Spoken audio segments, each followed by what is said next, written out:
gente! Sejam bem-vindos ao Senhora Moraes Lê. Meu nome é Luísa e hoje nós vamos conversar sobre os lidos de agosto, o que eu estou lendo e o que eu pretendo ler em setembro. Então, vamos lá! A minha primeira leitura de agosto foi Galavin, do Jacob Wasserman. Foi uma leitura que não funcionou para mim. Tem um vlog aqui no canal que vocês podem assistir e lá eu conto mais detalhes do que não funcionou e do um pouquinho que funcionou assim nessa leitura. É um livro muito pequenininho, houve uma parte interessante, mas o desenvolvimento não foi tão bom quanto eu esperava. Esse livro vai contar sobre a história de uma mulher que está fugindo de Tula, indo para o Cáucaso com os seus filhos pequenos, e o seu marido está desaparecido na Pérsia. E eles estão em meio à Revolução Russa e o marido era um senhor de terras lá. Então tudo está mudando, não se sabe o que vai acontecer no futuro, e uma dessas cidades para onde ela foge com os filhos e com os empregados, ela vai encontrar um marinheiro que está dominando uma dessas cidades, e ele se chama Galavin, e eles vão ter esse encontro em que eles vão discutir muitas coisas sobre a vida. A sinopse é promissora, mas esse livro aqui acabou só conseguindo 1,5 para mim. Aí eu fiz uma leitura incrível, que é O Doente Imaginário, do Molière. Eu não li ainda o Tartufo, mas então o Doente Imaginário foi o meu primeiro contato com a obra de Molière. A única coisa que eu tinha tido contato, o máximo de contato que eu tive com ele foi com um filme sobre uma parte da vida dele, lá na época da faculdade.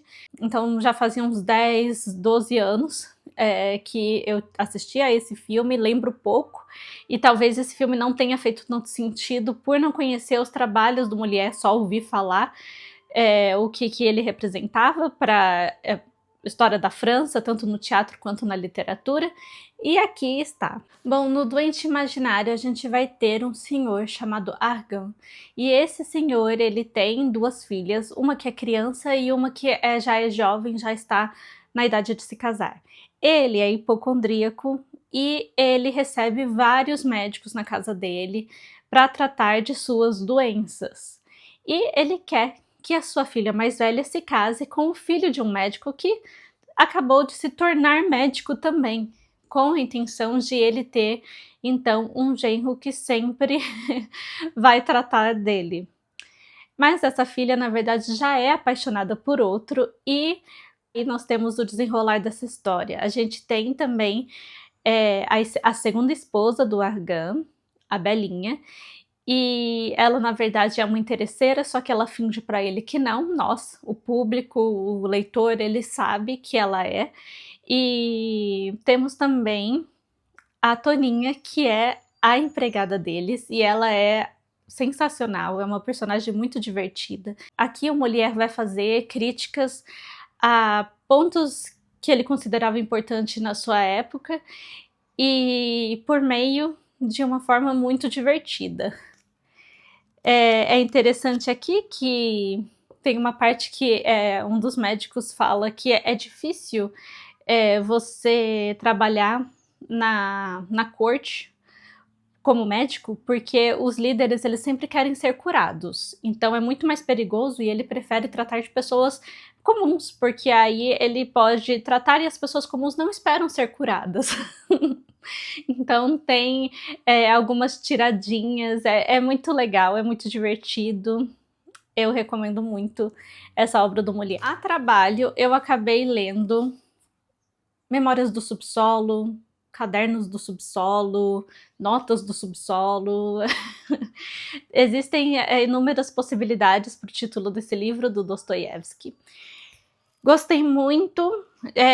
Esse livro aqui, ele não faz parte da ordem cronológica em que eu estava lendo Dostoiévski o tempo todo, mas como eu tive que trabalhar com esse livro, eu tive que pular 2 livros, que são justamente os 2 na minha lista de 25 livros para 2025, e cheguei então ao Notas do Subsolo. Esse livro, ele é um tanto diferente de algumas das obras anteriores, ele é um tanto diferente das obras anteriores que eu li do autor.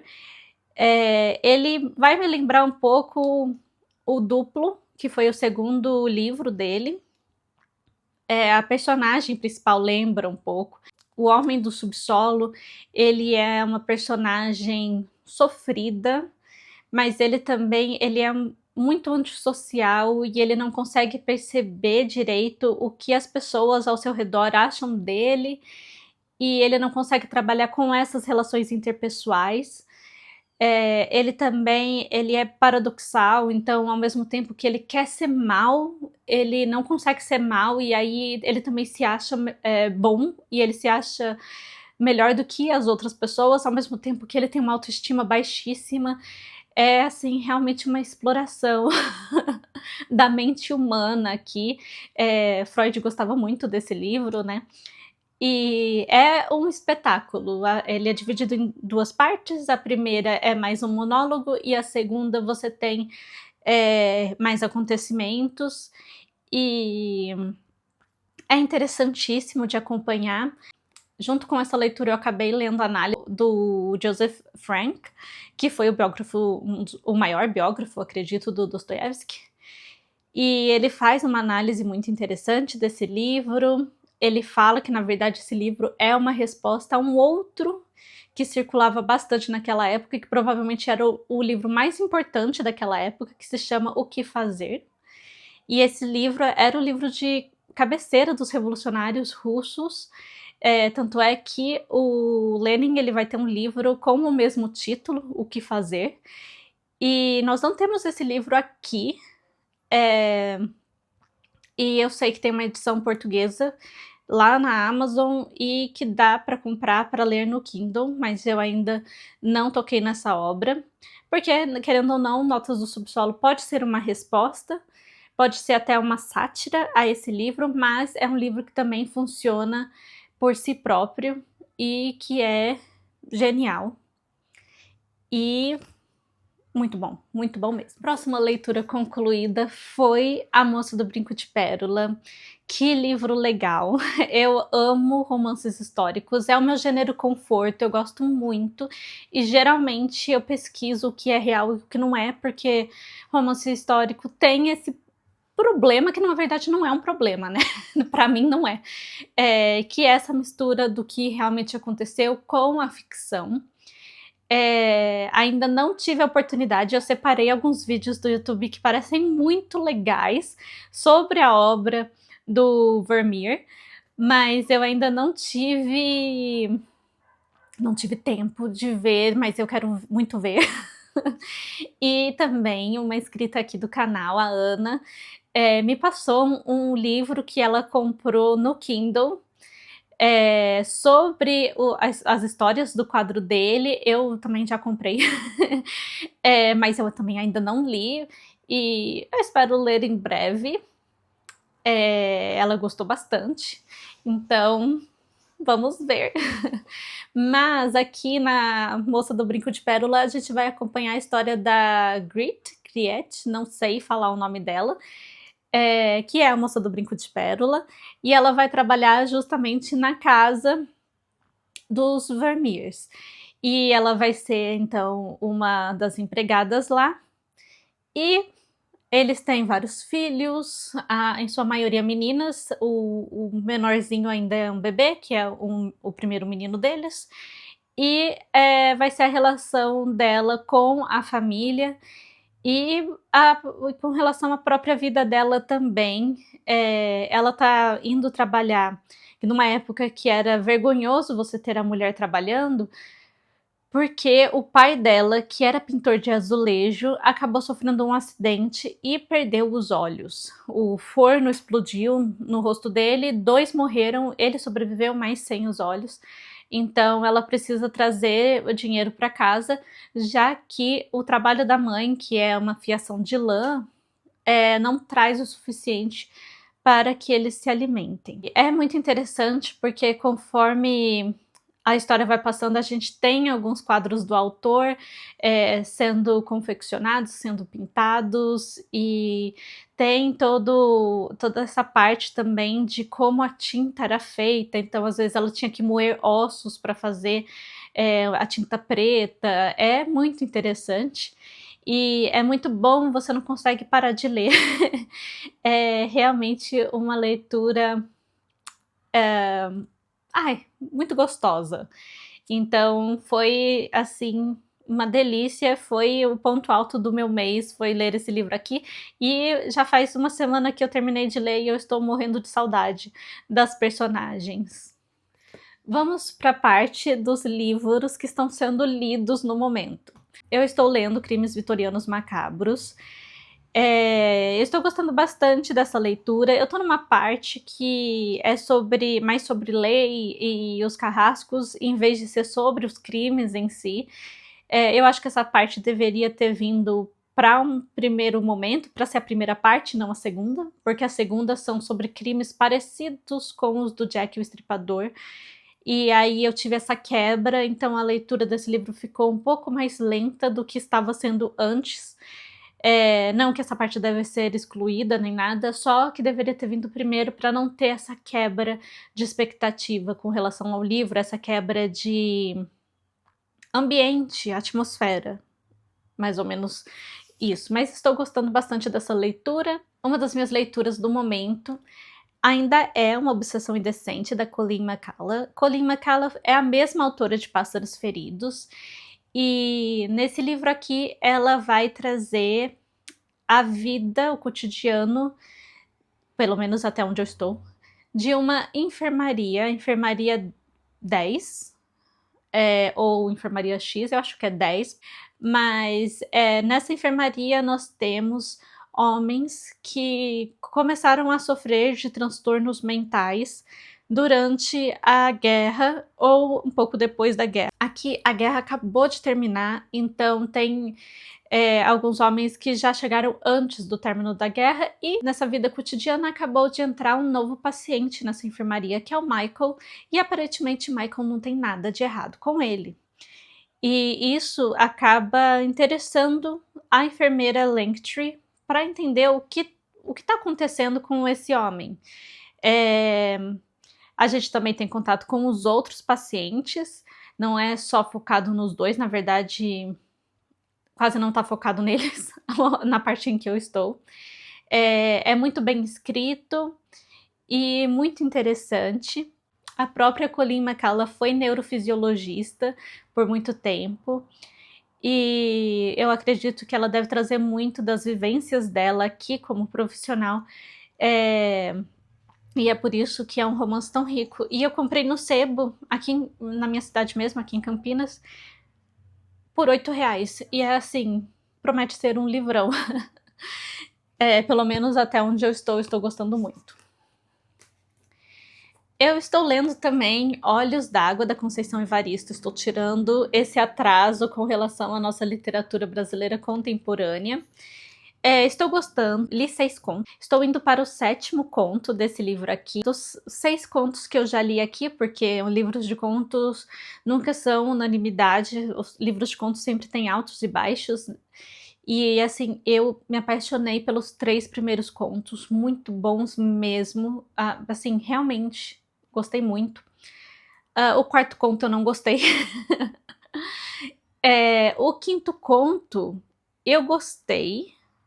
Acredito que gostei, mas eu ainda tô pensando sobre ele, porque ele é um conto complicado. Sobre o 6º conto eu gostei. 6º conto gostei bastante. Gostei do desenrolar e tudo mais. E nós vamos conversar mais sobre esse livro. Atualmente estou fazendo um vlog em que eu também estou lendo esse livro, então eu comento com mais profundidade o que eu tenho achado dos contos. E vamos ver. Mas estou gostando bastante. Só os 3 primeiros já valem aqui. E aí, o que eu quero ler agora em setembro? O Baratas, que estava na minha lista para agosto. É um livro que eu pretendo ler assim que eu terminar A Obsessão Indecente, então ele com certeza será lido este mês.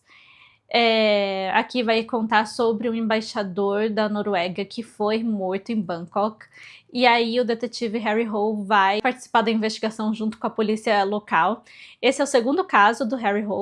Eu estou lendo por ordem mesmo, então ano passado eu li Morcego, não gostei tanto, assim, eu gostei e não gostei, eu não gostei do desenrolar, eu não gostei da metade pro fim, digamos assim, mas eu gostei da forma como o autor, o Jon Nesbø, explorou um pouco a história da Austrália, então tem alguns pontos interessantes e eu acredito que vão ter pontos interessantes aqui. E eu gostei mais ainda que a vítima é um homem e não uma mulher, que foi o caso do Morcego. E porque eu não gostei do desenvolvimento. No meu caso, como eu gosto de thriller, não importa se é homem ou mulher morrendo. Mas eu não gostei exatamente do desenvolvimento. Existe esse ponto, né? Do desenvolvimento com relação às vítimas, e eu não gostei desse ponto no primeiro livro. Veremos agora no segundo. Bom, continuando a minha lista de 25 livros para ler em 2025, eu vou ler Meninas. Na verdade, lá na pandemia eu já tinha começado esse livro, mas eu não estava no momento certo, né? Não estava com cabeça para ler um livro com o fluxo de consciência de 3 pessoas diferentes, 3 meninas diferentes, apesar de que uma delas quase não aparece no fluxo de consciência, e era a que eu estaria mais interessada, que é a Lia, que tem um namorado guerrilheiro na época do governo militar e tudo mais, e tem as outras 2 meninas que, no fim das contas, eu esqueci o nome delas. Lorena e Ana Clara. E aí focou mais nas outras 2 meninas, que é a Lorena e a Ana Clara. E vamos ver. Tem uma menina aqui que a mente dela é mais confusa do que qualquer outra, e assim, me passou a impressão na época, que eu li quase metade, né, que ela era a que tinha mais tempo de mente aqui com a gente. Então, assim, vou dar a chance agora para esse livro novamente, e dessa vez vai dar certo. E, por último, eu vou pretendo começar Humilhados e Ofendidos, que é para continuar seguindo Dostoiévski em ordem cronológica, que eu pulei agora o Memórias do Subsolo, mas voltamos aqui para a programação normal e vamos ler Humilhados e Ofendidos. Outro livro que eu acabei esquecendo de comentar, que eu estou lendo já, porque ele tá no Kindle, e o meu Kindle nem tá aqui do meu lado, é o Catástrofe, do Max Hastings. É sobre a Primeira Guerra Mundial, se chama, o subtítulo é 1914, a Europa vai à guerra. Dei uma boa avançada nessa leitura.